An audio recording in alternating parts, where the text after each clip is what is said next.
Salut, te voici actuellement sur la chaîne YouTube Snapstar. Sur cette chaîne, tu retrouveras tous les plus gros clashs de Snapchat et tous les plus gros buzz du moment. Surtout, n'hésite pas à t'abonner tout en activant la cloche des notifications pour ne rien rater du contenu exclusif de cette chaîne. Et oui, sur cette chaîne, tu retrouveras du contenu qui n'est disponible nulle part ailleurs. Sur ce, je te laisse avec la vidéo. Bon visionnage. Comme vous avez pu le remarquer en regardant le titre et la miniature de cette vidéo, aujourd'hui nous allons essentiellement parler de Giuseppa et de Paga. Vous devez certainement tous les connaître, Paga et Giuseppa, ce sont deux candidats emblématiques de la télé-réalité française. Comme vous le savez, Giuseppa a récemment accouché de son premier enfant, mais rien ne s'est passé comme prévu. Dans cette vidéo, la très belle femme est au bord du gouffre et elle a décidé d'enfin se confier à sa communauté après cette épreuve. En effet, selon un grand nombre de blogueurs, Paga ne s'occupe pas de Giuseppa et c'est pour cela qu'elle a enfin brisé le silence. Je vous laisse sans plus tarder avec toutes ces explications et pensez à nous suivre sur TikTok, le lien est dans la description de cette vidéo. Le plus beau jour de ma vie, c'est l'accouchement. Franchement, pour moi, il faut pas en avoir peur. Alors oui, certes, il peut y avoir des accouchements compliqués, il peut y avoir certaines difficultés. J'en ai eu d'ailleurs, j'ai eu un accouchement quand même pas évident. Mais j'en garde un souvenir incroyable, donc c'est que c'est pas si dur et je suis prête même à refaire des enfants tellement c'est incroyable. Du coup franchement je vous dis les filles, c'est un moment de ouf et il faut pas avoir peur. Plus vous allez être zen, plus vous allez être détendu, pas stressé et mieux ça va se passer. Vraiment prenez-le comme la première rencontre avec votre bébé et ça c'est magique. Alors du coup, commençons par le commencement. Je suis arrivée à l'hôpital, donc à la maternité, un mardi soir. Je sais pas si vous vous rappelez, j'avais fait des stories en vous disant que j'avais le col ouvert à 1 et que j'avais d'énormes contractions super intenses et très rapprochées. Pour le coup, pas extrêmement douloureuses et que du coup, j'hésitais à y aller. Ça, c'était à midi et en fait, je me suis dit que ça allait sûrement se calmer. Finalement, ça s'est pas calmé. Donc à 22h avec Paga, on s'est dit bon, allez là, je pense qu'il faut y aller. Quitte à y aller pour rien, mais au moins, on est fixé. Donc quand on est arrivé à la maternité, on m'a direct mise dans une salle avec un monitoring pour vérifier les contractions, l'intensité, à quel point elles étaient rapprochées, etc. Au monitoring, les contractions étaient bien visibles. Elles avaient environ entre 2 à 4 minutes de séparation entre chaque contraction. Elles avaient une intensité quand même forte. Je dirais que j'étais quand même, ça ressemblait à un début de travail. Donc on m'a gardé quelques heures pour vérifier mon col et voir si le col se dilatait ou pas. Il se trouve que le col ne se dilatait pas, il est resté à 1 et les contractions commençaient à s'intensifier en douleur. Donc je commençais à avoir mal. Et en fait, on avait pas mal de routes en voiture pour rentrer à la maison. Et c'est vrai qu'à la maternité, on m'a dit, franchement, autant rester et rentrer demain parce que là, vous allez rentrer en voiture, ça va ne faire que vous intensifier les douleurs et vous allez certainement revenir parce que vous allez avoir beaucoup trop mal. Donc, restez la nuit et on verra demain si le col a bougé. Sinon, vous rentrerez chez vous. Du coup, il se trouve que je suis restée dormir. On m'a examinée des dizaines de fois, voilà, pendant 24 heures. On m'a examiné des dizaines de fois pendant 24 heures et il se trouve que le col n'avait pas bougé au bout de 24 heures et les contractions étaient toujours bien présentes, toujours très intenses, toujours très rapprochées. Donc j'étais en mode, je dirais que c'était un faux travail, mais c'était un faux travail d'une femme qui était prête à accoucher tout simplement, sauf que mon col ne voulait pas collaborer, voilà, tout simplement. Je vais vous dire très clairement que ça a duré 48 heures. Donc, je suis restée à l'hôpital 48 heures avec des contractions de faux travail, des douleurs hyper intenses, pas de péridurale. J'ai dû attendre et on m'a examiné des vingtaines de fois parce que c'était presque toutes les heures qu'on venait vérifier mon col parce qu'en vue des contractions, on s'est dit qu'il y avait un moment donné où le col allait forcément s'ouvrir. Sauf que pas du tout. Au bout du 3e jour, j'étais censée potentiellement rentrer chez moi avec les contractions. Étant donné que c'était considéré comme un faux travail, on s'est dit que peut-être des Doliprane, des Spasfon feraient effet.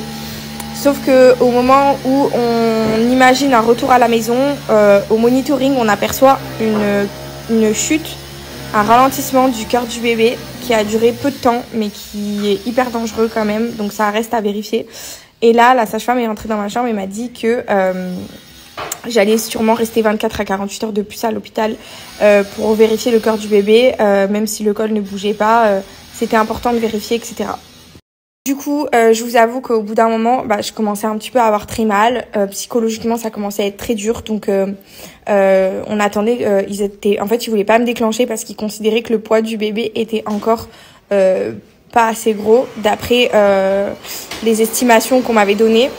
Sauf que vous avez compris que j'ai sorti un bébé de 3,2 kg un mois avant et que à la naissance, il aurait été estimé à plus de 4 kilos à terme. Donc, je pense que la nature a été tout simplement bien faite. Du coup, vous l'avez compris, en gros, psychologiquement, physiquement, ça devenait super dur. Et je me suis dit que de rester 24-48 heures encore comme ça, si les contractions ne se calment pas, ça allait être vraiment trop compliqué pour moi et qu'il fallait peut-être envisager un déclenchement. Donc, j'ai demandé à la sage-femme d'appeler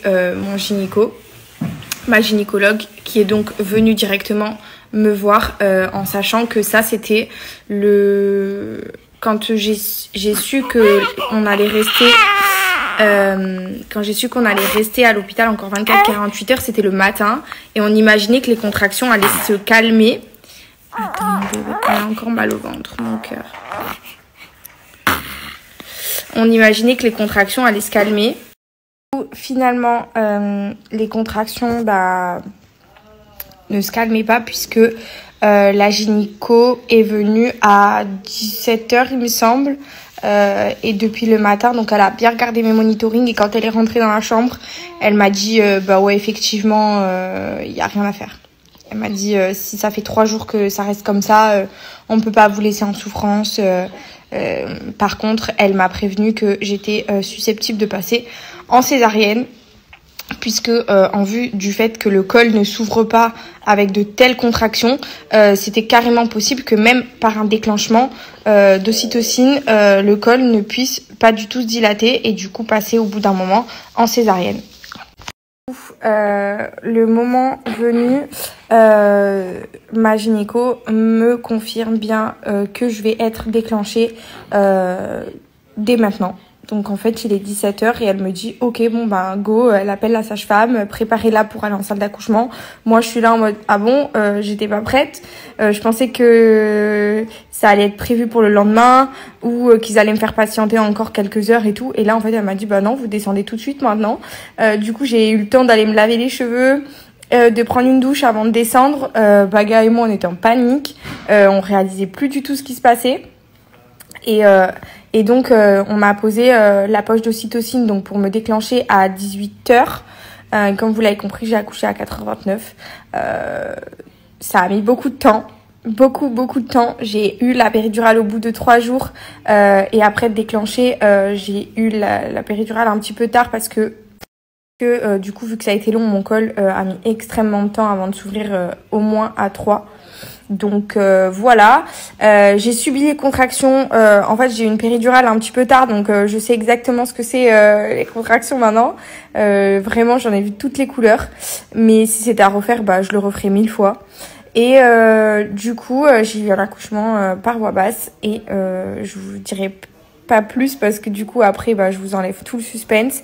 Évidemment, il y a plein de choses qui se sont passées. Il y a eu plein de retours. Enfin, c'est un truc de ouf à quel point il y a eu des retournements de situation et tout. Enfin, c'est que des imprévus. C'est vraiment quand les sages-femmes me disaient dans l'obstétrique, je crois qu'ils appellent ça comme ça, tout est un petit peu genre on peut pas savoir, on peut pas prévoir à l'avance. Et en fait, c'est tellement vrai parce que je ne pensais pas le mardi soir quand je suis allée à la maternité, je pensais pas repartir avec mon bébé. Donc pour vous résumer un petit peu tout ça, ça a été assez compliqué avant de se lancer, mais une fois que ça a été mis en place, ça a été que du bonheur. Voilà, que du bonheur. Comme je vous l'ai dit, si c'était à refaire, je le referai des milliards et des milliards de fois avec ou sans péridurale. Parce que oui, sur le moment, on souffre, on hurle, on est très énervé. Mais en fait, on se rend compte à la fin que la clé, elle est sans mots en fait. Il n'y a pas de mots à la hauteur de ce qu'on peut ressentir à ce moment-là. Franchement, moi ça a été, mais même pour Paga, Paga aussi il a vécu un moment mais magique. Quand il en parle, il en a encore les larmes aux yeux et il s'en rappellera toute sa vie de de nous voir comme ça tous les trois, la première rencontre avec notre bébé, enfin jusqu'à ce qu'on le vit. Même en étant enceinte, on se rend pas compte de ce que c'est vraiment.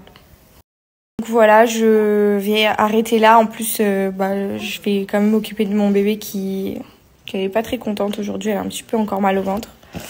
Et puis j'espère vraiment que je vous ai vraiment j'ai fait le maximum parce que j'ai quand même envie de vous laisser de la surprise. Et puis moi, j'ai pas trop envie de rester 1 heure au téléphone.